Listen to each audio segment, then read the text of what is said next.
আসসালামু আলাইকুম। আপনাদের সাথে এই সুন্দর পাতার কাজটা ১ম থেকে একদম শেয়ার করছি। এখানে আমি একটা কলাপাতা অথবা সিদ্ধ জলপাইয়ের যেটা লাইট কালার থাকে সেটার একতার সুতা নিয়েছি। আর এখানে আমি সুতা ব্যবহার করছি সুতির লাচ্ছি সুতা। আর এখানে দেখতেই পাচ্ছেন পাতার প্যাটার্নটা একটু বাঁকা এবং একটু মোটা টাইপের। তো এই ধরনের পাতাগুলো যেহেতু এটা ছোট, বাট এই টাইপের কিন্তু বড় করেও আমরা পাতার কাজ করে থাকি। সেক্ষেত্রে যদি আপনি কালার কম্বিনেশনটা চান একটু ডিফারেন্ট করতে, এভাবে প্রথমে একটা কালার দিয়ে উপরে লাইট কালার দিয়ে প্রথমে এভাবে করে ফিশবন স্টিচ দিয়ে করবেন। দেখেন আমি কিন্তু প্রথমে একটা সাইড একটু বেশি নিচ পর্যন্ত কাজ করছি, আর ওই সাইডে মানে ডান সাইডে এখন যেখানে কাজ করছি সেটা একটু কম নিচ্ছি।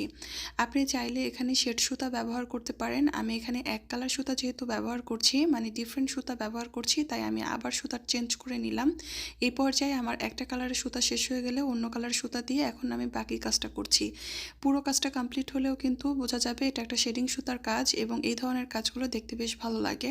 এই ধরনের হাতের কাজের সুন্দর সুন্দর কাজ শেখার জন্য অবশ্যই আমাদের বেসিক কোর্স আছে। যদি আপনার মনে হয় একদম বেসিক থেকে শিখবেন, তাহলে আমাদের কোর্স আসবে ঈদের পরে, এবং ভর্তি খুব দ্রুত শুরু হয়ে যাবে। রোজাতে আমাদের ভর্তি নেওয়া হবে। এরকম সুন্দর সুন্দর কাজ শেখার জন্য আমাদের অ্যাডভান্স লেভেল কোর্স আছে এবং বেসিক আছে। যদি আপনি বেসিক কাজ মোটামুটি পারেন তাহলে অ্যাডভান্সটা করতে পারবেন ইনশাল্লাহ। আমি পোস্ট দিয়ে দিলে সেখান থেকে আপনারা আমাদের পেজে যোগাযোগ করে ভর্তি কনফার্ম করবেন।